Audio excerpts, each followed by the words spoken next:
الحمد لله نحمده ونستعينه ونستغفره ونؤمن به ونتوكل عليه ونعوذ بالله من شرور أنفسنا ومن سيئات أعمالنا من يهده الله فلا مضل له ومن يضلله فلا هادي له ونشهد أن لا إله إلا الله وحده لا شريك له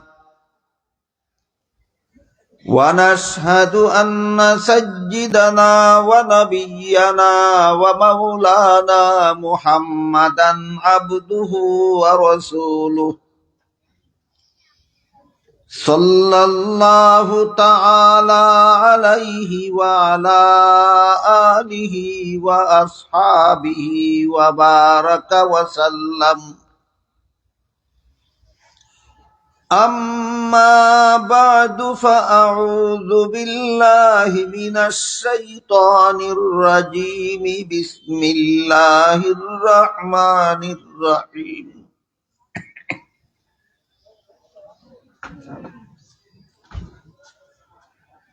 وقال الذي اشتراه من مصر لامرأته أكرمي مثواه عسى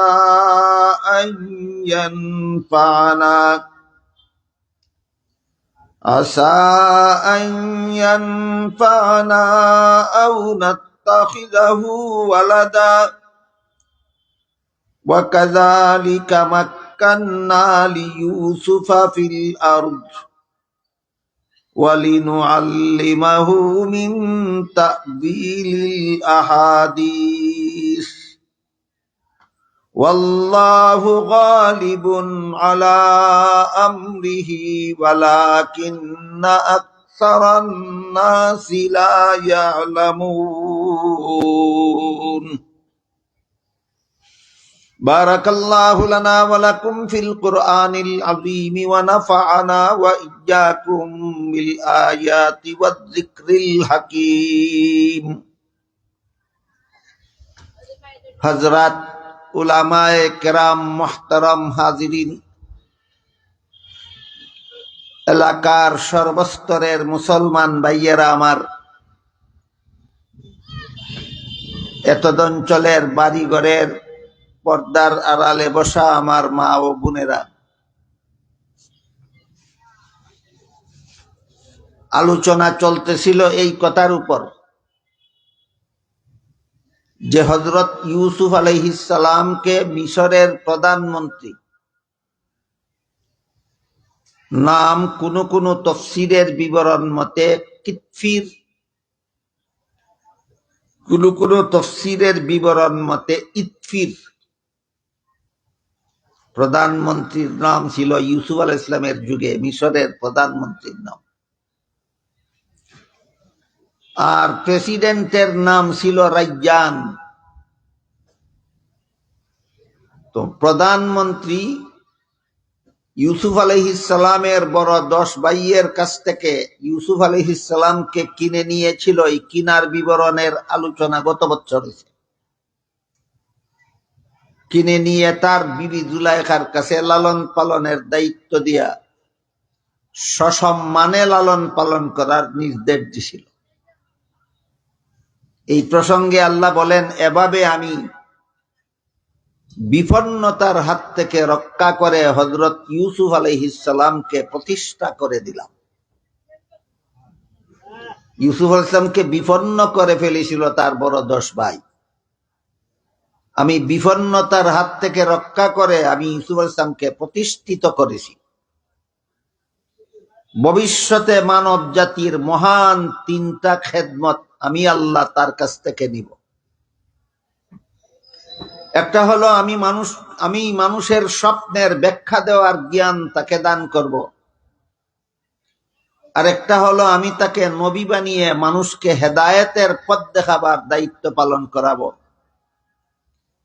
আর একটা হলো আমি তাকে দেশ পরিচালনা তার দ্বারা করাবো, দেশ পরিচালনার দায়িত্ব তার হাতে অর্পণ করব। এই প্রসঙ্গে আল্লাহ যে দেশ পরিচালনার বিধান দেন, এই প্রসঙ্গে গত বছর থেকে আলোচনা চলেছে, গতকালও এই প্রসঙ্গেই আলোচনা হয়েছে। আল্লাহর বিধানে দেশ শাসনের ব্যাপারটা বর্তমান দুনিয়ার মুসলমানদের কাছ থেকে এটা একেবারে উদাও হয়ে গেছে বলে চলে। আজকাল আমার মনে হয় প্রতি লাখের মধ্যে ৯৯,৯৯৯ জন মুসলমান মনে করে যে দেশ শাসন এটা আল্লাহর বিধানে হওয়ার বিষয় না, এটা মানুষের বিধানে হওয়ার বিষয়। এই মতবাদটা ইমানদারি মতবাদ নয়। আল্লাহর বিধানে দেশ শাসন হওয়াটা এটা গ্রহণীয় না হওয়ার মতবাদ, এটা মেনে নেওয়ার মতো, মেনে না নেওয়ার মতো মতবাদ ইমানদারি মতবাদ নয়, কুফরি মতবাদ। এই কুফরি মতবাদ কখন সৃষ্টি হলো, কাদের দ্বারা সৃষ্টি হলো, কেন সৃষ্টি হলো, এটা হইল এক ইতিহাস। আর এক ইতিহাস হইল এই কুফরি মতবাদ মুসলমান শাসনকর্তারা গ্রহণ করলো কেন। বর্তমান দুনিয়াতে মনে হয় ৫৭টা মুসলমানের দেশ আছে।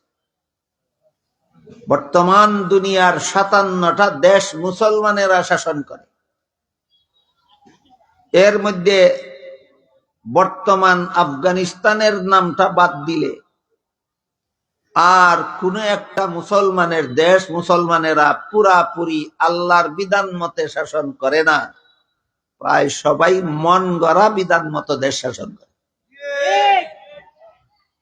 ৫৭টা দেশের শাসনকর্তা মুসলমান হইয়াও আল্লাহর বিধান মতো, যে আল্লাহ বিশ্বাস করে মুসলমান হইল সেই আল্লাহর বিধান মতো দেশ শাসন না করে মন গড়া বিধান মতো দেশ শাসন মুসলমানেরা কেন করে, এর একটা রহস্য আছে। আমি গতকাল আপনাদেরকে ওয়াদা দিয়েছি, রহস্যটা ইনশাআল্লাহ বলবো। কিন্তু আল্লাহর বিধান মতো দেশ শাসন না করার এই যে চিন্তা চেতনা, মন মানসিকতা, আল্লাহর বিধানে দেশ শাসন না করার এই যে একটা দৃষ্টিভঙ্গি, একটা মতবাদ, এই মতবাদ উদ্ভাবনের ইতিহাসটা গতকাল বলতেছিলাম। সময়ের অভাবে অনেক তাড়াহুড়া করে বলার কারণে অনেক জরুরি কথা বলা বাকি রয়ে গেছে। শেষের দিকে আমার পরে যিনি বয়ান করবেন তিনি স্টেজে পৌঁছে যাওয়ার কারণে কথা অসমাপ্ত রেখেই তাড়াহুড়া করে আমি বন্ধ করে দিয়েছি। এই কারণে সেই ব্যাপারটা খোলাসা করে আমি আপনাদের সামনে তুলে ধরতে চাই যে আল্লাহর প্রতি বিশ্বাসী হয়েও, আল্লাহকে বিশ্বাস করেও আল্লাহর বিধান মতে দেশ শাসন না করার মতবাদ কখন থেকে, কাদের দ্বারা, কেন সৃষ্টি করা হয়েছিল, এই ভ্রান্ত মতবাদ কেন উদ্ভাবন করা হয়েছিল। গতকাল এই প্রসঙ্গে বলেছিলাম আজ থেকে প্রায় ৩০০ বছর আগে ১৮ শতাব্দীর কাছাকাছি সময়ে ইউরোপের খ্রিস্টানেরা ধর্মের নামে কতগুলি ভ্রান্ত মতবাদে বিশ্বাসী ছিল। গতকাল এই ব্যাপারটা মোটামুটি বিস্তারিতই আপনাদেরকে বলা হয়েছে। ইউরোপিয়ান খ্রিস্টানেরা ধর্মের নামে অধর্ম কথায় বিশ্বাসী ছিল, অবান্তর কথায় বিশ্বাসী ছিল, অবাস্তব কথায় বিশ্বাসী ছিল। এমতাবস্থায় আধুনিক বিজ্ঞানের প্রসার লাভ করেছিল পৃথিবীতে সর্বপ্রথম ওই তাদের দেশে, ইউরোপে। যে দেশের খ্রিস্টানেরা ধর্মের নামে ভ্রান্ত মতবাদে বিশ্বাসী ছিল সেই দেশে আধুনিক বিজ্ঞানের বিকাশ লাভ হয়েছিল। তাই তাদের দেশে বিজ্ঞানে আর ধর্মে লড়াই হয়েছিল, দ্বন্দ্ব, রক্তক্ষয়ী দ্বন্দ্ব হয়েছিল। ধর্মের অনুসারীরা বিজ্ঞানের অনুসারীদেরকে জীবন্ত আগুনে পুরাইয়া পর্যন্ত মারছিল।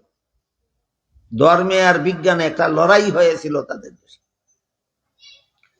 আমার এতটুকু কথা যারা বুঝেছেন, শুনেছেন, বলুন, সত্য ধর্মের সাথে বিজ্ঞানের লড়াই হয়েছিল না ধর্মের নামে ভ্রান্ত মতবাদের সাথে? এটা একটা এটা একটা অত্যন্ত গুরুত্বপূর্ণ পয়েন্ট, যা ইতিহাসটা বোঝার জন্য সকলের স্মরণ রাখা দরকার। এই কারণে বাকি কথা পরিষ্কারভাবে বোঝার জন্য এখানে দুইটা কথা আরো আগের থেকে পরিষ্কারভাবে জানা থাকা দরকার। একটা হইল বিজ্ঞান কাকে বলে, এই প্রশ্নের পরিষ্কার জবাব আমাদের মাথায় থাকতে হবে। আর একটা হলো ধর্ম কাকে বলে, এই প্রশ্নের জবাবটাও মাথায় পরিষ্কারভাবে থাকতে হবে। এরপরে এই দুইটা ডেফিনেশনের আলোকে, দুইটা জিনিসের সংজ্ঞার আলোকে পরবর্তী ইতিহাসটা আমাদের বুঝতে হবে। গতকাল আমি বলেছি, আল্লাহর জগতের কোনো কিছুর বাস্তব অবস্থা এবং গুণাবলী জানার নাম বিজ্ঞান। আল্লাহ জগতে যা কিছু সৃষ্টি করেছেন, এর যে কোনো জিনিসের বাস্তব অবস্থা এবং তার গুণাগুণ জানার নাম বিজ্ঞান। গতকাল আমি উদাহরণ দিছি, আল্লাহর গোটা সৃষ্ট জগতের মধ্যে যা কিছু আছে, এর মধ্যে একটা আছে বাতাস। বাতাস অবস্থান করে খালি জায়গায়। বাতাস তাকে কই লোহার টুকরার ভিতরে না খালি জায়গায়? এগুলো বাতাসের অবস্থান।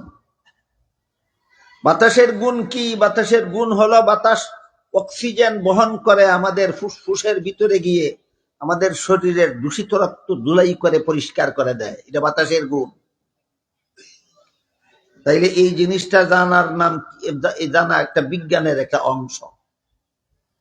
এই যে আমরা জানলাম যে বাতাস তাকে কই এবং বাতাসে আমার কি উপকার করে, এই বিষয়টা যে জানলাম, কিসের অবদান? বিজ্ঞানের অবদান। কিসের অবদান? বিজ্ঞানের অবদান। গতকাল আর একটা উদাহরণ দিয়েছি, পৃথিবীর আশেপাশে যত গ্রহ আছে, এগুলির মধ্যে একটা গ্রহের নাম হইল চন্দ্র। এই চন্দ্রের অবস্থান এবং তার গুণাবলীর একটা বিবরণ আমি গতকাল আপনাদের সামনে তুলে ধরেছি।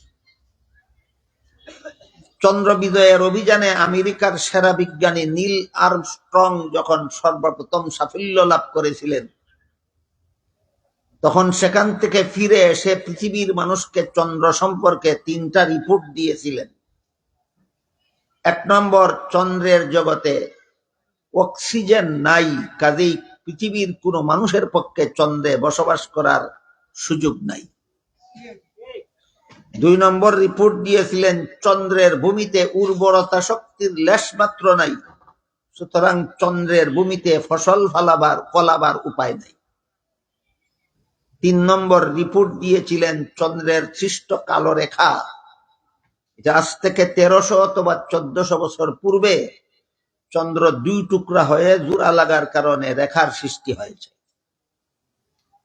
এই জিনিসগুলি যে ইনি উদ্ঘাটন করলেন, এটা হলো বিজ্ঞানের অবদান।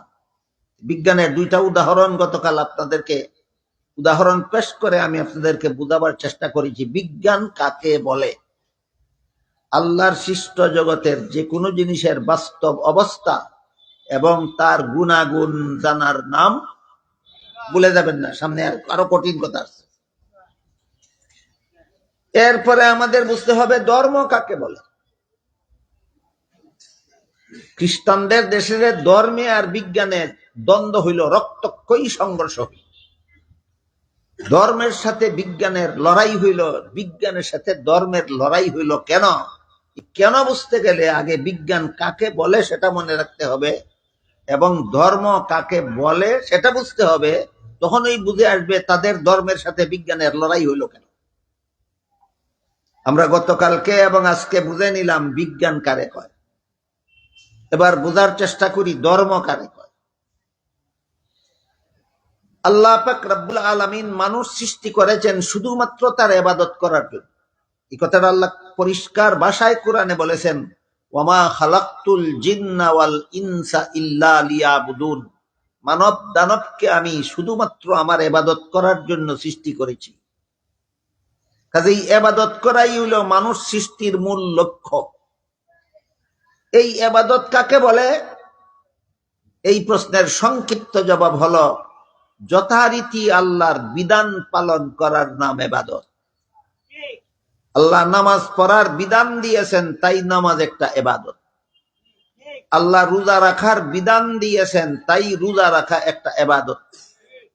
আল্লাহ কোরআন তেলাওয়াত করার বিধান দিয়েছেন, তাই কোরআন তেলাওয়াত করা একটা ইবাদত।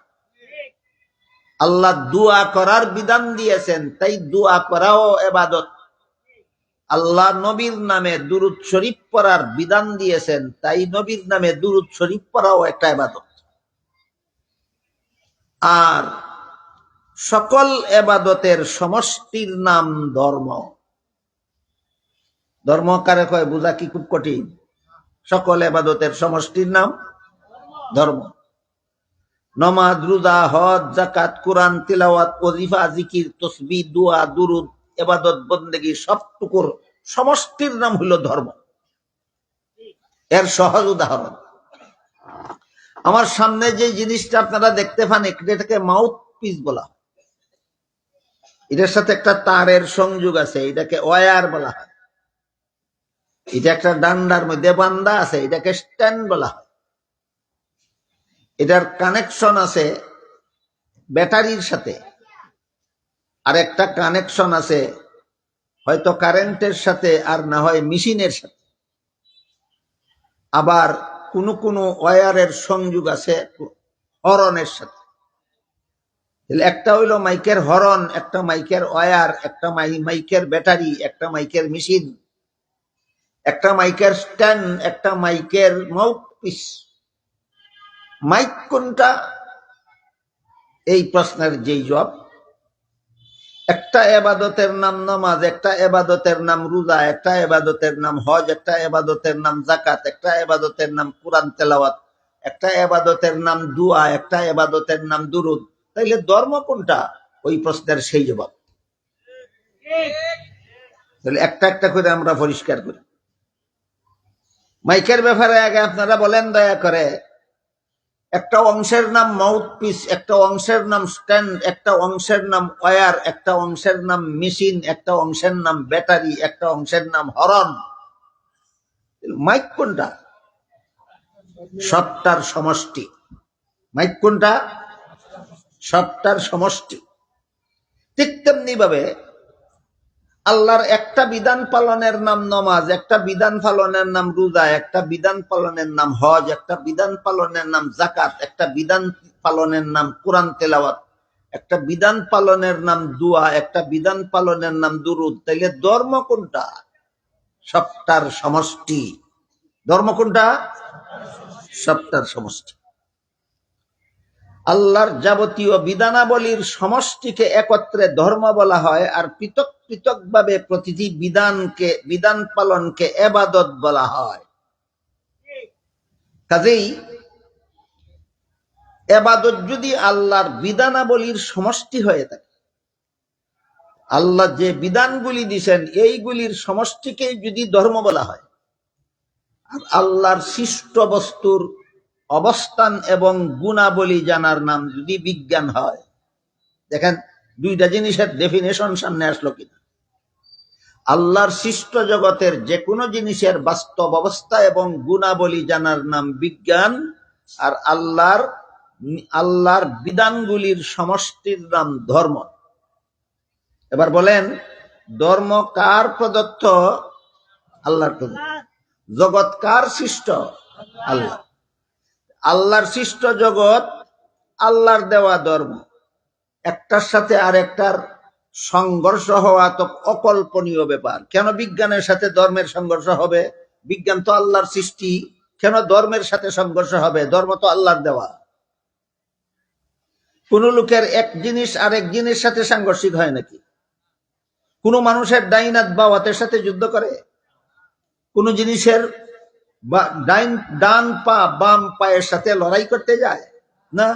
তাহলে আল্লাহর সৃষ্টি জগৎ, আল্লাহর দেওয়া ধর্ম একটা আরেকটার সাথে লড়াই করতে যাবে কেন? একটা আরেকটার সাথে সংঘর্ষ করতে যাবে কেন? বুঝা গেল কোনো না কোনো জায়গায় গলত আছে, কোনো না কোনো জায়গায় গলত আছে। এবার আমরা বোঝার চেষ্টা করব। ধর্মের নামে যদি মন গড়া মতবাদ পালন করা হয়, এমন ধর্মের সাথে বাস্তব বিজ্ঞানের লড়াই হতে বাধ্য। সত্য ধর্মের সাথে বিজ্ঞানের লড়াই হয় না, আপুস হয়। সত্য ধর্মের সাথে বিজ্ঞানের লড়াই হয় না, কারণ বিজ্ঞানটাও আল্লাহর নিয়ামত, ধর্ম আল্লাহর নিয়ামত। আল্লাহর এক নিয়ামত আর এক নিয়ামতের বিরুদ্ধে সাংঘর্ষিক হবে কেন? ধর্ম যদি সত্য হয় আর বিজ্ঞানও যদি বাস্তব হয়, তাইলে এমন বিজ্ঞান ধর্মের বিরুদ্ধে যায় না, বরং ধর্মের গুলামি করে। ধর্মের গুলামি করে। ধর্মের কি করে? গুলামি করে। এর একটা সহজ উদাহরণ দেই। স্বাস্থ্য বিজ্ঞান বলে আপনি যদি নিয়মিত দাঁত পরিষ্কার না রাখেন, এটা বিজ্ঞানের কথা। স্বাস্থ্য বিজ্ঞান বলে আপনি যদি নিয়মিত দাঁত পরিষ্কার না রাখেন, তাহলে দাঁতের গোড়ায় জমাট বাঁধা ময়লা পচে রোগ জীবাণু সৃষ্টি হতে পারে এবং তা আপনার পেটে গিয়ে জটিল রোগে আপনাকে আক্রান্ত করতে পারে। দাঁত পরিষ্কার না করলে দাঁতের ময়লা পেটে গিয়া রোগ হইতে পারে। এই হলো বিজ্ঞানের কথা। ধর্মের কথা শুনেন এই ব্যাপারে। মুহাম্মাদুর রাসূলুল্লাহ সাল্লাল্লাহু আলাইহি ওয়াসাল্লাম বলেন, লাউলা আন আশুক্কা আলা উম্মতি লা আমারতু লাউলা আন আশুক্কা আলা উম্মতি লা আমারতুহুম বিসওয়াকি ইনদা কুল্লি সালাতিন আও কামা ক্বালা আলাইহিস সালাতু ওয়াসসালাম। আল্লাহর রাসূল বলেন, দৈনিক 5 বেলা নামাজের সময় মিসওয়াক করার জন্য আমি হুকুম দিতাম, যদি উম্মতের জন্য কষ্ট হবে মনে না করতাম। যেহেতু হুকুম দিলাম না, এই জন্য দৈনিক 5 বেলা মিসওয়াক করা তোমাদের জন্য ওয়াজিব হইল না, কিন্তু সুন্নত হয়ে রইল। নবী যদি হুকুম দিতেন দৈনিক 5 বেলা নামাজের সময় মিসওয়াক করো, তাহলে ওয়াজিব হইয়া যেত। হুকুম দিছেন না, হুকুম না দেওয়ার কারণে ওয়াজিব হইল না, সুন্নত রইল। ধর্ম, আমার ধর্ম কি বলে? দৈনিক 5 বেলা নামাজের সময় মিসওয়াক করা সুন্নত। বিজ্ঞান কি বলে? যে না, এটা পালন করলে ক্ষতি না লাভ। তাহলে বিজ্ঞানের, সত্য বিজ্ঞানে সত্য ধর্মের বিরুদ্ধে সাংঘর্ষিক হয় না সত্য বিজ্ঞানে সত্য ধর্মের গোলামি করে? কথাটা কি আপনাদেরকে বোঝাতে পারলাম? বিজ্ঞান যদি সঠিক হয় আর ধর্ম যদি সত্য হয়, এমন ধর্মে আর বিজ্ঞানে দ্বন্দ্ব হয় না কোনোদিন। এমন ধর্মের গোলামি করে বিজ্ঞানে। এমন ধর্মের কি করে বিজ্ঞানে? এমন ধর্মের গোলামি করে বিজ্ঞানে। খ্রিস্টানদের ধর্ম যেহেতু ধর্মই ছিল না, ধর্মের নামে কতগুলি গাঁজাখুরি কথা ছিল, তাই বাস্তব বিজ্ঞানের যখন বিকাশ ঘটল ইউরোপে, তখন এই ভ্রান্ত ধর্মের সাথে বিজ্ঞানের সংঘর্ষ সৃষ্টি হইল, সংঘাত সৃষ্টি হইল। বুঝে থাকলে বলেন তো, বাস্তব ধর্মের সাথে বাস্তব বিজ্ঞানের সংঘর্ষ হয় না ভ্রান্ত ধর্মের সাথে বিজ্ঞানের সংঘর্ষ হয়? ভ্রান্ত ধর্মের সাথে বিজ্ঞানের সংঘর্ষ হয়। হ্যাঁ, যদি বিজ্ঞানের নামে ভুল তথ্য পরিবেশন করা হয়, তাহলে এমন বিজ্ঞানের নামে পরিবেশিত তথ্যের সাথে সত্য ধর্মেরও সংঘর্ষ হতে পারে। এটার উদাহরণ আল্লাহ পাক রব্বুল আলামিন পবিত্র কোরআনে বলেন, লাকাদ খালাকনাল ইনসানা ফি আহসানি তাকওয়িম।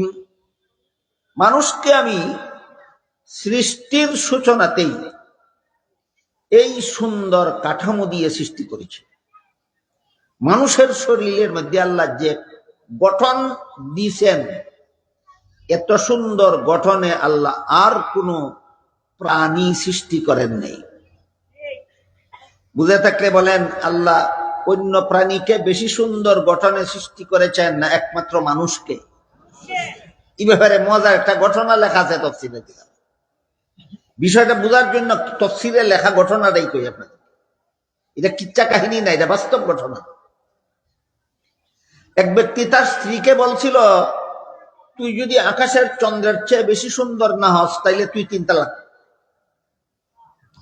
আকাশের চন্দ্রের চেয়ে বেশি সুন্দর যদি এর বউ না হয়, বউ 3 তালাক। এখন যেই শুনে সেই বলে যে তার বউ কি আর আকাশের চন্দ্রের চেয়ে বেশি সুন্দর নেই, এটা তালাক হয়ে গেছে।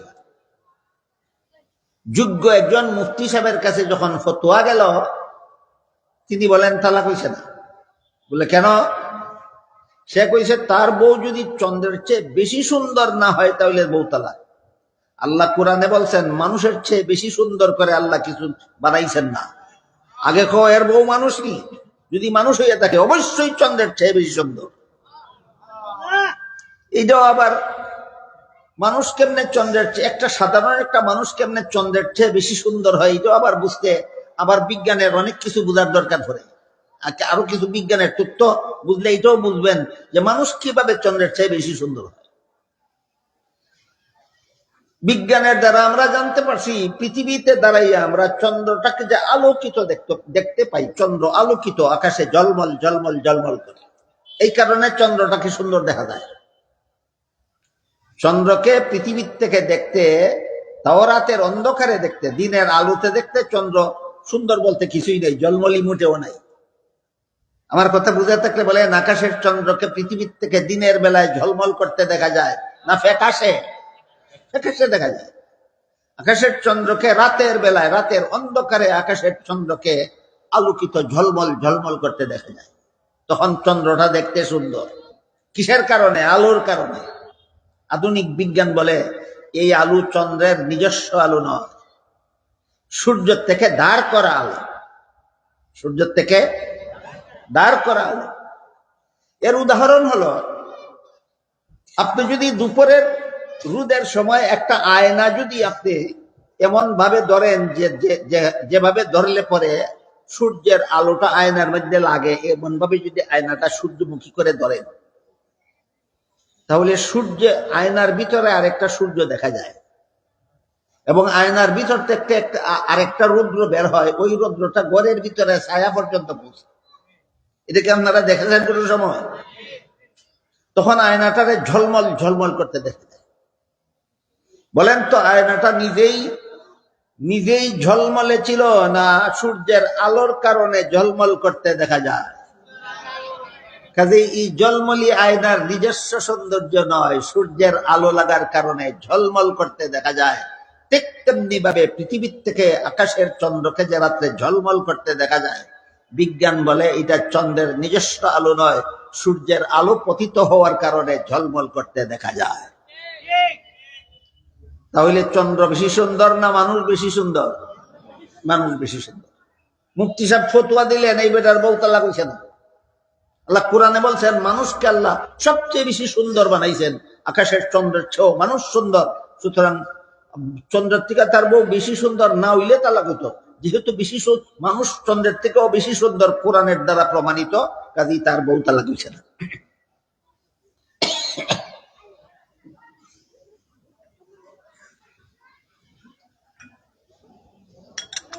মানুষকে এই সুন্দর কাঠামো দিয়ে আল্লাহ যখন মানুষ সৃষ্টি করেছেন, তখনই এই সুন্দর কাঠামো দিয়া সৃষ্টি করেছেন। এই মর্মে আল্লাহ বলেন, লাকাদ খালাকনাল ইনসানা ফি আহসানি তাকওয়িম, মানুষকে আমি সৃষ্টির সূচনাতেই এই সুন্দর গঠন দিয়া সৃষ্টি করেছি।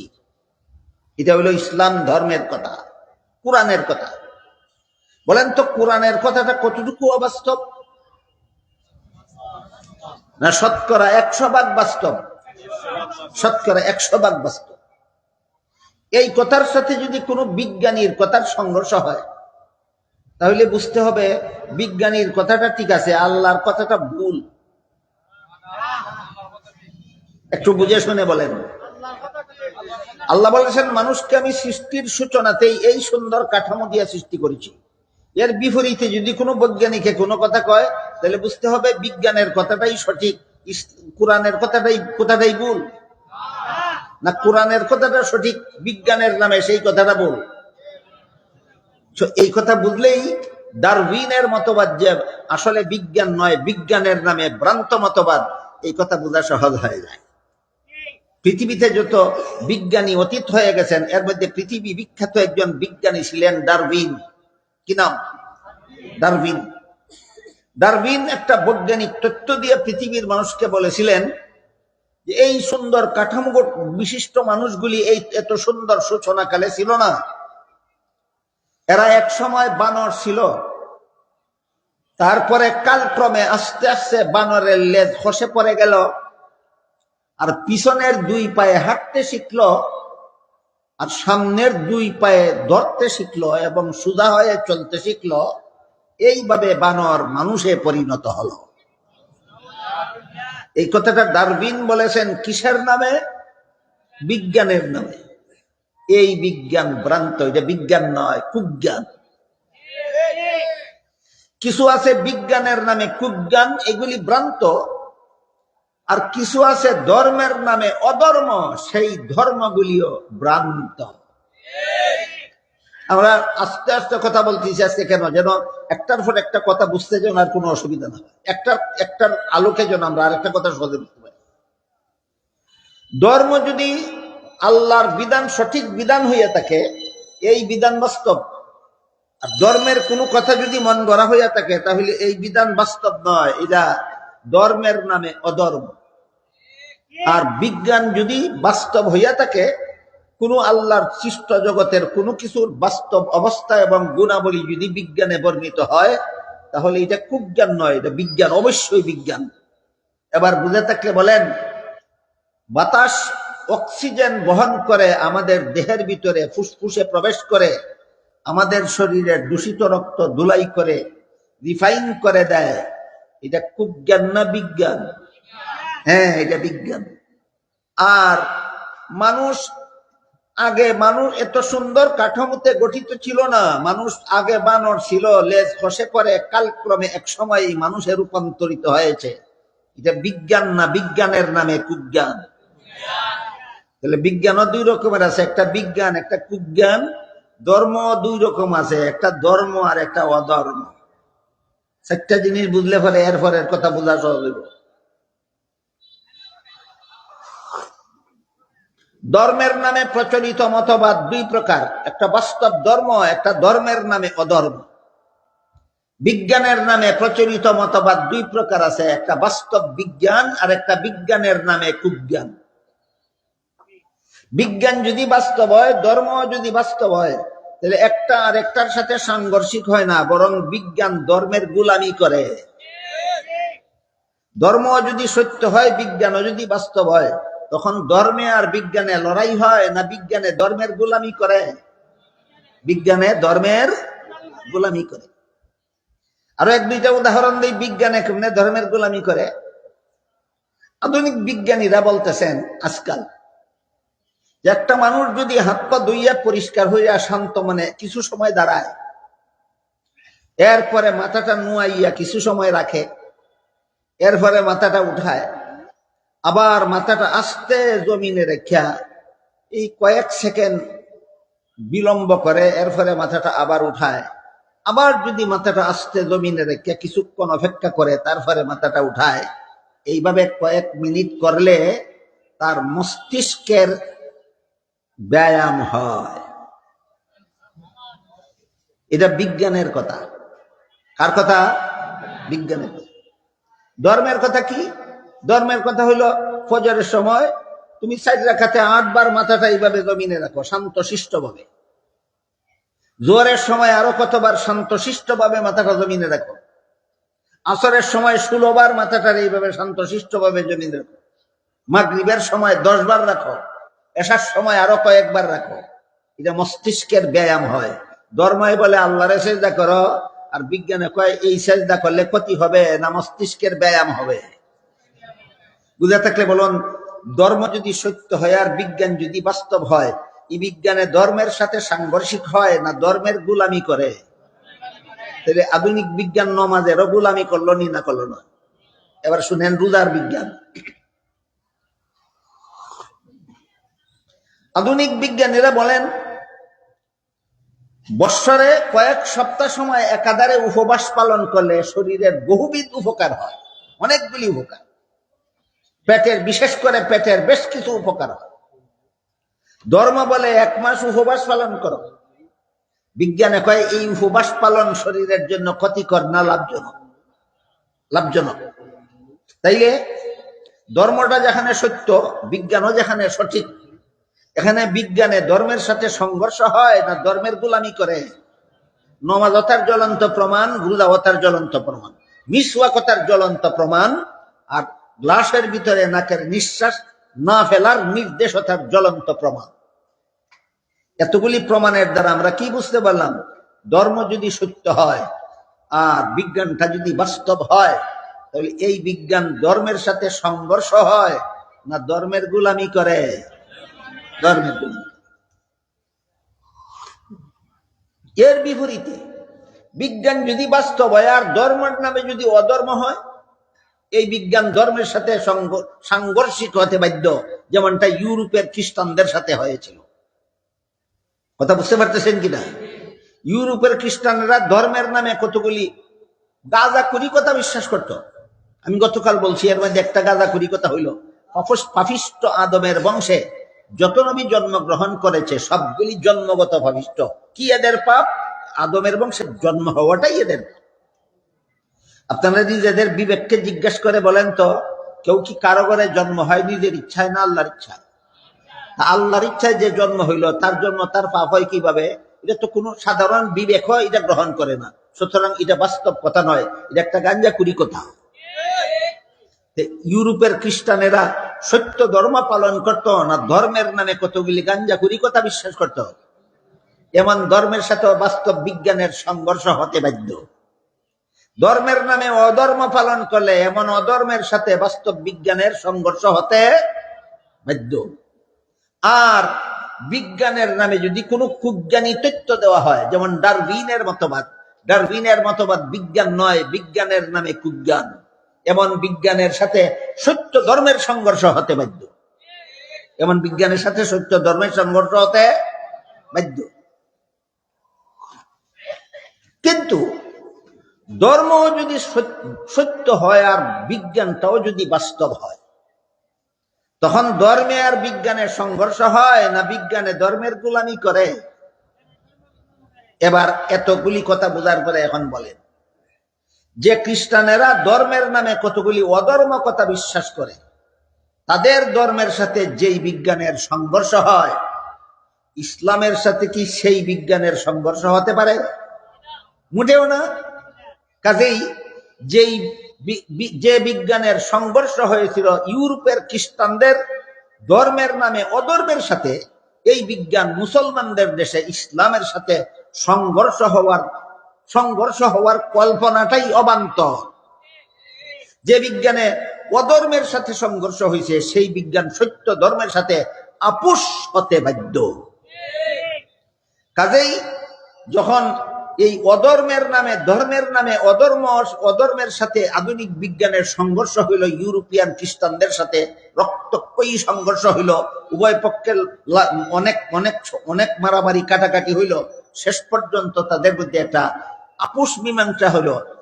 এটাও এমনি না, একদল খ্রিস্টানেরা ধর্মকে সমূলে অবিশ্বাস করিয়া নাস্তিক হইয়া গেল একদল, আরেক দল খ্রিস্টানেরা বিজ্ঞানকে সমূলে অস্বীকার করিয়া বৈরাগী হইয়া গেল। আরেক দল খ্রিস্টানেরা ধর্মের মধ্যে আর বিজ্ঞানের মধ্যে একটা আপোষ মীমাংসা করে দিল। ইউরোপিয়ান খ্রিস্টানরা এই ধর্ম এবং ধর্মের নামে অধর্ম এবং বিজ্ঞানের সাথে সেই অধর্মের সংঘর্ষের কারণে ইউরোপিয়ান খ্রিস্টানেরা 3 দলে বিভক্ত হইল। একদল ধর্মকে সম্পূর্ণ অস্বীকার করিয়া নাস্তিক হইল, আরেক দল বিজ্ঞানকে সম্পূর্ণ অস্বীকার করিয়া বৈরাগী হইল, আরেক দলে বিজ্ঞানও কিছু মেনে নিল, ধর্মও কিছু মেনে নিল। বিজ্ঞান মেনে নিল রাষ্ট্রীয় পর্যায়ে, রাজনৈতিক পর্যায়ে, আর ধর্মকে মেনে নিল ব্যক্তিগত পর্যায়ে। এটাই আমাদের আলোচনার মূল কেন্দ্রবিন্দু। আলোচনার মূল কেন্দ্রবিন্দু এটাই, যে সমস্ত খ্রিস্টানেরা ধর্মে আর বিজ্ঞানে আপোষ মীমাংসা করে নিল, তারা একটা ফয়সলা করলো, বলল রাষ্ট্র চলবো সরকারের হুকুমে আর ব্যক্তি চলবো আল্লাহর ইবাদত মতে। আল্লাহর হুকুম চলবে শুধু ব্যক্তি জীবনে, রাষ্ট্র জীবনে আল্লাহর হুকুম চলবে না, রাষ্ট্রীয় জীবনে চলবে সরকারের হুকুম। বাকি কথা বোঝার জন্য আপনারা একটু দয়া করে বলেন, ব্যক্তি জীবন বড় না রাষ্ট্রীয় জীবন বড়? ব্যক্তি জীবন রাষ্ট্রীয় জীবনের তুলনায় ব্যক্তি জীবন একটু সামান্য মাত্র, রাষ্ট্রীয় জীবনটা বিশাল। তাইলে কোন জীবনে আল্লাহর আধিপত্য দিল আর কোন জীবন সরকারের জন্য নিয়ে গেল? ক্ষুদ্রতম জীবনের বিধিবিধান দেওয়ার অধিকার দিল আল্লাহরে, আর বিশাল জীবনের বিধিবিধান দেওয়ার দায়িত্ব দিয়া দিল সরকারকে। এখান থেকেই আল্লাহর বিধানে দেশ শাসন না করার মতবাদের উৎপাদন হয়। এই দীর্ঘ ইতিহাস বুঝে থাকলে এবার বলেন, আল্লাহর বিধানে দেশ শাসন না করার যে একটা বেঈমানি মতবাদ, কুফুরি মতবাদ, এই মতবাদটা কারা উৎপাদন করেছে? একদল খ্রিস্টানেরা। এরা কোন দল? খ্রিস্টান, যারা বিজ্ঞানকেও অস্বীকার করে না, ধর্মকেও অস্বীকার করে না, বরং ধর্মকে ব্যক্তি জীবনে সীমাবদ্ধ করে নিয়া রাজনীতিকে বিজ্ঞানের হাওলা করে দিয়া যে আপোষ মীমাংসা করলো, এখান থেকেই আল্লাহর বিধান, রাজনীতি থেকে আল্লাহর বিধানকে চিরকালের জন্য নির্বাসন দেওয়া হয়। আল্লাহর বিধানে দেশ শাসন না করার মতবাদের এই হইল ইতিহাস। এখান থেকে এই ইতিহাসটা শুরু হয়। বলেন তো, এই ইতিহাসটা মুসলমানের হাতে শুরু হয়েছে না একদল খ্রিস্টানের হাতে শুরু হয়েছে? এই ইতিহাসটা তো মুসলমানের হাতে সৃষ্টি হয়েছে না, এই ইতিহাসটা তো একদল খ্রিস্টানের হাতে সৃষ্টি হয়েছে। খ্রিস্টান তিন দলে বিভক্ত হয়েছে। একদল খ্রিস্টানের ধর্মের সম্পূর্ণভাবে অস্বীকার করিয়া নাস্তিক হয়েছে, আরেক দল খ্রিস্টান বিজ্ঞানরে সম্পূর্ণভাবে অস্বীকার করিয়া বৈরাগী হয়েছে, আরেক দল খ্রিস্টানে বিজ্ঞানে আর ধর্মে এইভাবে আপোষ করে নিছে যে ধর্ম চলবে ব্যক্তি জীবনে আর বিজ্ঞান চলবে রাজনৈতিক জীবনে। এই 2 দিনে যে ইতিহাস আপনারা শুনাইলাম, যারা বুঝছেন, শুনছেন, এবার বলুন, ব্যক্তি জীবনে ধর্ম আর রাষ্ট্রীয় জীবনে ধর্ম নাই, এই মতবাদ মুসলমানের না একদল খ্রিস্টানের? খ্রিস্টানরা এই মতবাদটা উদ্ভাবন করছে কেন? এরা ধর্মের নামে অধর্ম পালন করত, এই জন্য এই ভ্রান্ত মতবাদ উৎপাদন করতে বাধ্য হয়েছে। ইতিহাস মুসলমানের দেশের না, ইতিহাস খ্রিস্টানদের দেশের। এটার এই পরবর্তীতে আরেকটা নূতন নাম দেওয়া হয়েছে সাজাইয়া, যে ধর্ম চলবে ব্যক্তি জীবনে আর রাষ্ট্র চলবে মানুষের মানব রচিত আইনে।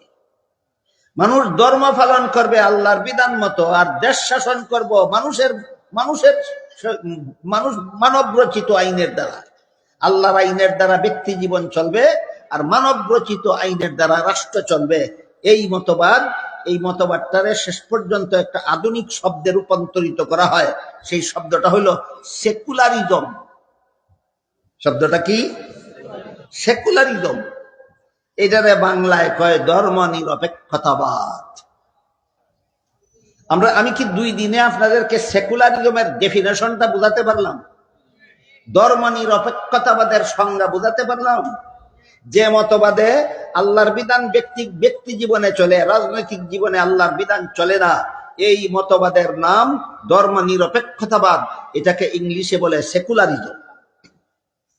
এতটুকু কথা বুঝে থাকলে এবার আপনারা জীবনের কোন কোন স্তরে আল্লাহর বিধান মেনে নিয়ে মুসলমান হয়েছিলেন, আমি সেই আলোচনা করতে চাই। তারপরে একটা মীমাংসা ইনশাআল্লাহ আমরা বুঝতে পারবো। এই পর্যন্ত 2 দিনে ধর্ম নিরপেক্ষতাবাদের যে ইতিহাস আমি আপনাদের সামনে তুলে ধরেছি, যারা বুঝেছেন কি? যারা বুঝেছেন এবার তারা বলুন, এই ধর্ম নিরপেক্ষতাবাদের যে ইতিহাস আমরা পাইলাম, বুঝলাম যে আল্লাহর বিধান চলবে শুধু ব্যক্তি জীবনে, রাষ্ট্রীয় জীবনে আল্লাহর বিধান চলবে না, রাষ্ট্র চলবে মানব রচিত বিধানে। এই মতবাদের নাম ধর্ম নিরপেক্ষতাবাদ। এবার আমরা বোঝার চেষ্টা করব, আমরা মুসলমান হয়েছিলাম জীবনের কোন কোন স্তরে আল্লাহর বিধান মেনে নিয়ে। এবার সেই আলোচনাটা বোঝা দরকার। সেটা হলো, একজন মুসলমানের বাচ্চা, শিশু, ছেলে মেয়ে, এরা কতগুলি কলেমা ফইরা বুঝা বিশ্বাস করে মুসলমান হয়। এগুলিরে কলিমাতে ইমানিয়া বলা হয়। ইমান ইসলামের কলেমা। এর মধ্যে 1 নম্বর কলেমার নাম হইল কলেমায়ে তাইয়্যিবা, লা ইলাহা ইল্লাল্লাহু মুহাম্মাদুর রাসূলুল্লাহ। 2 নম্বর কলেমার নাম হইল কলেমায়ে শাহাদাত, আশহাদু আল্লা ইলাহা ইল্লাল্লাহু ওয়াহদাহু লা শারীকা লাহু ওয়া আশহাদু আন্না মুহাম্মাদান আবদুহু ওয়া রাসূলুহু। 3 নম্বর কলেমার নাম হইল ঈমানে মুজমাল, আমানতু বিল্লাহি কামা হুয়া বিআসমাইহি ওয়া সিফাতিহি ওয়া কাবিলতু জামিয়া আহকামিহি।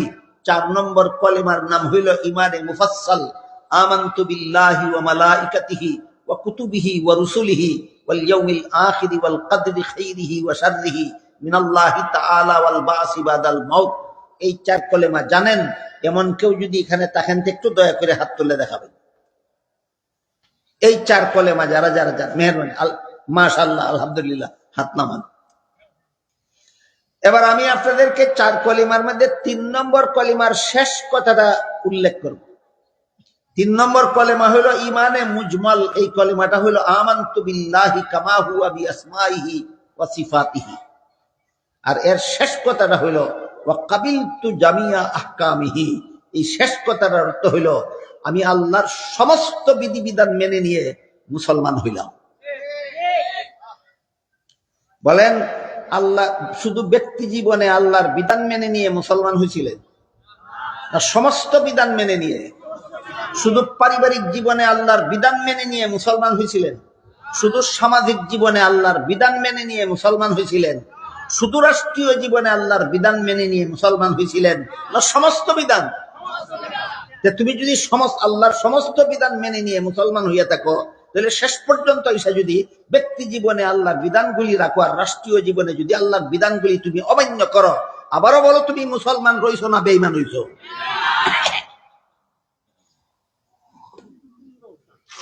এই জন্য ধর্ম নিরপেক্ষতাবাদ কুফরি মতবাদ। ধর্ম নিরপেক্ষতাবাদ মানুষকে রাষ্ট্রীয় জীবনে আল্লাহর বিধানে বিশ্বাসী থাকতে দেয় না। ধর্ম নিরপেক্ষতাবাদে মুসলমানকে রাষ্ট্রীয় জীবনে আল্লাহর বিধানে বিশ্বাসী থাকতে দেয় না। আর আমরা জীবনের সর্বস্তরে আল্লাহর বিধান মেনে নিয়ে মুসলমান হয়েছিলাম। গতকাল আপনারা মুসলমান ছিলেন? গতকাল না গত বছর না শিশুকালে? কোন কলেমা ফিরে? আমানতু বিল্লাহ। কোন কলেমা? আমানতু বিল্লাহ। আমানতু বিল্লাহর শেষ কথা কি? কাবিলতু জামিআ আহকামি। কাবিলতু অর্থ গ্রহণ করে নিলাম, মেনে নিলাম। জামিয়া অর্থ সমস্ত, আহকামি অর্থ আল্লাহর বিধিবিধান। আমি আল্লাহর সমস্ত বিধিবিধান মেনে নিয়ে মুসলমান হইলাম। আল্লাহর সমস্ত বিধিবিধান মেনে নিয়ে তুমি মুসলমান হয়েছিলে ছোটবেলায়, শিশুকালে। আর যৌবন কালে তুমি রাজনীতিতে পদার্পণ করে ব্যক্তি জীবনে আল্লাহর বিধান মানতে রাজি আছো, রাষ্ট্রীয় জীবনে আল্লাহর বিধান তুমি অমান্য করো, আবারও বলো তুমি মুসলমান রইছো না কি হয়ে গেছে? কথাটা বোঝার জন্য একটা উদাহরণ দিই, শুনে। এক ব্যক্তি স্বীকার করছিল উজুর 4 ফরজ। কি করছিল? উজুর 4 ফরজ। উজুর 4 ফরজ স্বীকার কইরা, বিশ্বাস কইরা উজু শুরু কইরা মুখ ধুইল, তারপরে হাত ধুইল, তারপরে মাথা মাসা করলো, এরপরে কয় ফাউদু আর বিধানে আমি বিশ্বাসী নই। এই উজু দিয়া কত রাকাত নামাজ দুরুস্ত হবে? তাহলে উজুর 4 ফরজ বিশ্বাস করে 3 ফরজ আদায় করে 1 ফরজ যদি তুমি অবিশ্বাসী হয়ে যাও, তাহলে তোমার যেমন জীবনে কোনোদিন উজু হবে না, ঠিক তেমনি ভাবে কাবিলতু জামিয়া আহকামিহি বলে যারা মুসলমান হয়েছ, এরা জীবনের জ্যেষ্ঠরে গিয়া বলে আল্লাহর বিধান মানি না, ওইখানে গিয়া তার ঈমান আর বাকি থাকে না। এই জন্য ধর্ম নিরপেক্ষতাবাদের নাম কুফরি মতবাদ। আমি কি আপনাদেরকে বোঝাতে পারলাম ধর্ম নিরপেক্ষতাবাদ কুফরিবাদ কেন? জীবনের একটা স্তরে গিয়ে আল্লাহর বিধানে অবিশ্বাসী বানায়। জীবনের একটা স্তরে গিয়ে আল্লাহর বিধানে কি বানায়? কোন জীবনে? রাজনৈতিক জীবনে। কোন জীবনে? রাজনৈতিক জীবনে ধর্ম নিরপেক্ষতাবাদ মুসলমানকে রাজনৈতিক জীবনে আল্লাহর বিধানের প্রতি অবিশ্বাসী বানায়। অথচ কাবিলতু জামিয়া আহকামিহি বলে আমি মুসলমান হয়েছিলাম। বিষয়টাকে আমাদের বুঝাতে পারলাম? এবার আসেন এই বিষয়ের দলিল। কাবিলতু জামিয়া আহকামিহির দলিল আল্লাহ পাক রব্বুল আলামিন পবিত্র কোরআনের সূরা মায়েদার 3 নম্বর আয়াতের একাংশে বলেন, আল-ইয়াউমা আকমালতু লাকুম দীনাকুম ওয়া আতমামতু আলাইকুম নি'মাতি ওয়া রাদিতু লাকুমুল ইসলাম দীনা। আজকে আমি তোমাদের ইসলামের বিধিবিধানকে পরিপূর্ণ করে দিলাম। সূরা মায়েদার 3 নম্বর আয়াতের এক অংশে আল্লাহ বলেন ইসলামের বিধিবিধানকে আল্লাহ পরিপূর্ণ করে দিয়েছেন। এই পরিপূর্ণতার যত ব্যাখ্যা আছে, সকল ব্যাখ্যার সারমর্ম হলো ইসলামের বিধিবিধান সর্বযুগের সর্বলোকের সব সমস্যার সমাধান। ইসলামের বিধিবিধান সর্বযুগের সর্বলোকের সব সমস্যার সমাধান। এই যদি ইসলামের বিধিবিধান পরিপূর্ণ হওয়ার সকল ব্যাখ্যার সারমর্ম হয়, এমত অবস্থায় আপনি যদি বলেন ব্যক্তি জীবনে ইসলামের বিধিবিধান মানি, রাজনৈতিক জীবনে ইসলামের বিধিবিধান মানি না, তাহলে সূরা মায়েদার ৩ নম্বর আয়াতে আপনার ঈমান রইল না, চলে গেল। তাহলে আপনি কিভাবে এরপরে আপনি কিভাবে মুসলমান দাবি করেন? আপনি কোন ধরনের মুসলমান, কোন ধরনের ঈমানদার? তো এর মানে হইল ইসলামের বিধিবিধান ব্যক্তি জীবনের সমস্যাবলীর সমাধান দিতে সক্ষম, কিন্তু রাজনৈতিক জীবনের সমস্যাবলীর সমাধান দিতে ইসলামের বিধিবিধান অক্ষম। এছাড়া এর আর কোনো ব্যাখ্যা নাই। যদি বলেন ইসলামে রাজনীতি নাই, রাজনীতিতে ইসলাম নাই, তাহলে আপনার এই কথার একমাত্র ব্যাখ্যা হয় যে ইসলামের বিধিবিধান ব্যক্তি জীবনের সমস্যাগুলির সমাধান দিতে সক্ষম, রাষ্ট্রীয় জীবনের সমস্যাগুলির সমাধান দিতে ইসলামের বিধিবিধান অক্ষম। তাহলে আপনি কোরআনে, পবিত্র কোরআনের সূরা মায়েদার ৩ নম্বর আয়াতের বিরুদ্ধে বিদ্রোহ ঘোষণা করলেন। কোরআনের কোন একটি আয়াতের বিরুদ্ধে বিদ্রোহ ঘোষণা করলে আর ঈমানদার থাকে না। আপনাদের জানা মতো কাদিয়ানীরা ঈমানদার না বেঈমান? কোরআনের কতগুলি আয়াতের বিরুদ্ধে বিদ্রোহ করার কারণে, বেশি আয়াত না, একটা আয়াত পরিপূর্ণ না, একটা আয়াতের একটা টুকরা অমান্য করার কারণে। সেই আয়াতটা হলো সূরা আহজাবের 40 নম্বর আয়াত। সেখানে আল্লাহ পাক রব্বুল আলামিন আমাদের নবীকে খাতামান নবিয়্যিন বলেছেন। আয়াতটা হইল মা কানা মুহাম্মাদুন আবা আহাদিম মির রিজালিকুম ওয়ালাকির রাসূলুল্লাহি ওয়া খাতামান নবিয়্যিন। মুহাম্মদ সাল্লাল্লাহু আলাইহি ওয়াসাল্লাম তোমাদের কোন যুবকের বংশগত বাবা নয়, বরং তিনি আল্লাহর রাসূল হওয়ার কারণে তোমাদের রুহানি বাবা। তবে অন্যান্য নবীদের মতো রুহানি বাবা না। অন্যান্য নবীদের কাউকে আমি খাতামুন নবিয়্যিন উপাধি দেইনি, একমাত্র তোমাদের নবীকে আমি আল্লাহ খাতামুন নবিয়্যিন উপাধি দিয়েছি। এই খাতামুন নবিয়্যিন উপাধিটা আল্লাহ আমাদের নবীকে সূরা আহজাবের 40 নম্বর আয়াতের এক অংশে দিয়েছেন। খাতামুন নবিয়্যিন সূরা আহজাবের 40 নম্বর আয়াতের সবটুকু না, এক টুকরা, এক টুকরা। এর ব্যাখ্যা করে হাদিস শরীফে রাসূল করিম সাল্লাল্লাহু আলাইহি ওয়াসাল্লাম বলেন লা তাকুমুস সাআতু হাত্তা ইউবাসা দাজ্জালুনা কাযাবুনা কুল্লুহুম ইয়াজআমু আন্নাহু নাবিয়্যুন ওয়া আনা খাতামুন নাবিয়্যিন লা নাবিয়্যা বাদি।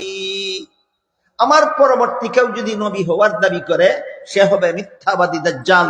তার কারণ হলো আমাকে যে আল্লাহ খাতামুন নবিয়্যিন বলেছেন, এর অর্থ হলো আমার পরে আর কোনো নবী নাই। কাদিয়ানীরা এই কথাটা মাত্র মানে না, আমার পরে আর কোনো নবী নাই। এই কথাটা যে আল্লাহ সূরা আহজাবের 40 নম্বর আয়াতের যে অংশের মধ্যে বলেছিলেন, শুধু এই কথাটা না মানার কারণে যদি কাদিয়ানী কাফের হয়। সূরা মায়েদার ৩ নম্বর আয়াতের একটা অংশের মধ্যে আল্লাহ শুধু বলেছেন ইসলামের বিধিবিধান পরিপূর্ণ করে দিলাম, মানব জীবনের সর্বস্তরের যাবতীয় সমস্যাবলীর সমাধান দেওয়ার জন্য ইসলামের বিধান যথেষ্ট। কাজেই তুমি যদি রাজনৈতিক জীবনে ইসলামের বিধান রাজনৈতিক জীবনের সমস্যাবলীর সমাধান দিতে সক্ষম নয় মনে করো, কাদিয়ানীরা সূরা আহজাবের 40 নম্বর আয়াতের এক টুকরা মানে না, তোমরাও তো সূরা মায়েদার ৩ নম্বর আয়াতের এক টুকরা মানো না। এমত অবস্থায় তারা মুসলমান থাকলে তারা কাফির হয়ে গেলে তোমরা মুসলমান কোন গুণে? আর তোমরা মুসলমান থাকলে তারা কাফির কোন দোষের কারণে? তারাও এক আয়াতের এক টুকরা মানে না, তোমরাও আর এক টুকরা মানো না। আমি কি এতক্ষণে আপনাদেরকে বুঝাতে পারলাম ধর্ম নিরপেক্ষতাবাদীটা ইসলামী মতবাদ নয়, কুফরি মতবাদ কেন? এই মতবাদটার উদ্ভাবক কোন মুসলমান ছিল না খ্রিস্টান। কোন দেশের? ইউরোপে। এই মতবাদের উদ্ভাবক কোন মুসলমান নয়, এই মতবাদের উদ্ভাবক খ্রিস্টান। ইউরোপের খ্রিস্টানেরা এই কুফরি মতবাদ উদ্ভাবন করেছিল। এবার আমাদের জানার ব্যাপার, বর্তমান দুনিয়ার 57টা মুসলমানের দেশে দেশের যেসব দেশে এই মতবাদ আমদানি করা হয়েছে, বলেন এই রাষ্ট্রীয় জীবনে আল্লাহর বিধান চলবে না, এই কুফরি মতবাদ মুসলমানেরা উদ্ভাবন করেছে না খ্রিস্টানদের কাছ থেকে, একদল খ্রিস্টানদের কাছ থেকে আমদানি করা হয়েছে? এবার আমরা বোঝার চেষ্টা করবো এই খ্রিস্টানদের এই কুফুরি মতবাদ মুসলমান সমাজে আমদানি করার রহস্যটা কি? বিনা রহস্যে না রহস্য আছে? আজকে শুধু শুরু করি, আগামীকাল ইনশাল্লাহ বাকিটা বলবো, নাকি সপ্তাহে আগামীকালের জন্য রেখে দেব? আপনাদের ইচ্ছা। আজকে খালি শুরু করি, আগামীকাল বলবো যে খ্রিস্টানদের উদ্ভাবিত এই কুফুরি মতবাদ রাষ্ট্রীয় জীবনে আল্লাহর বিধান চলবে না, এই কুফুরি মতবাদ খ্রিস্টানরা উদ্ভাবন করেছিল। কেন উদ্ভাবন করেছিল, কোন পরিস্থিতি করেছিল, 2 দিনে তার ইতিহাস বলে শেষ করেছি। এবার মুসলমানদের দেশে খ্রিস্টানদের উদ্ভাবিত এই কুফুরি মতবাদ রাষ্ট্রীয় জীবনে ইসলাম চলবে না, এই কুফুরি মতবাদ মুসলমান সমাজের রাজনীতিবিদরা এবং শাসনকর্তারা কোন কারণে মুসলমানের সমাজে আমদানি করলো। এই আমদানি করার শুরুতে তারা একটা যুক্তি দিছিল, যেহেতু ইউরোপে ধর্মের সাথে বিজ্ঞানের সংঘর্ষ হয়েছে, আর এটা এই রাষ্ট্রীয় জীবন থেকে ধর্মরে বাদ দেওয়ার কারণে সংঘর্ষটা দমন হয়েছে, কাজে মুসলমানদের দেশেও ধর্মের সাথে বিজ্ঞানের সংঘর্ষ হবে, আর এই সংঘর্ষ থেকে বাঁচাইবার জন্য আমরা আগে ভাগে এই রাজনৈতিক জীবন থেকে আল্লাহরে বিদায় দিয়া দিলাম। এই যুক্তি দিয়া ওইখানের মতবাদ এখানে আমদানি করা হয়েছে। যেহেতু তাদের দেশে সংঘর্ষ হয়েছিল রাষ্ট্রীয় জীবনে আল্লাহর বিধান থাকার কারণে, কাজে মুসলমানের দেশেও যদি রাষ্ট্রীয় জীবনে আল্লাহর বিধান থাকে, ওইখানে যেমন রক্তক্ষয়ী সংঘর্ষ হয়েছিল এখানেও রক্তক্ষয়ী সংঘর্ষ হবে। এই সংঘর্ষ থেকে জাতিকে রক্ষা করার জন্য আমরা রাজনৈতিক জীবন থেকে আল্লাহর বিধানকে নির্বাসনে পাঠাইলাম। এই যুক্তি দিয়ে আমদানি করা উচিত। এটা হইলো আত্মীর দেখাইবার দাঁত একরকম আর খাইবার দাঁত আর একরকম থাকে না। আত্মীর দাঁত 2 রকম থাকে, এক দাঁত মোটা 2টা দাঁত 2 পাশে থাকে, এই দাঁত দিয়া খায় না, এটা শুধু দেখায়। আর যে দাঁত দিয়া খায় সেই দাঁত দেখায় না। ঠিক তেমনি ভাবে মুসলমানদের সমাজে রাষ্ট্রীয় জীবন থেকে আল্লাহর বিধানকে বিদায় দেওয়ার যে যুক্তি এখানে বলা হইলো, এটা আত্মীর দেখাবার দাঁতের মতো। এই যুক্তি শুধু সমাজের মানুষকে দেখায়, কিন্তু আসলে এটা আসল কারণ নয়।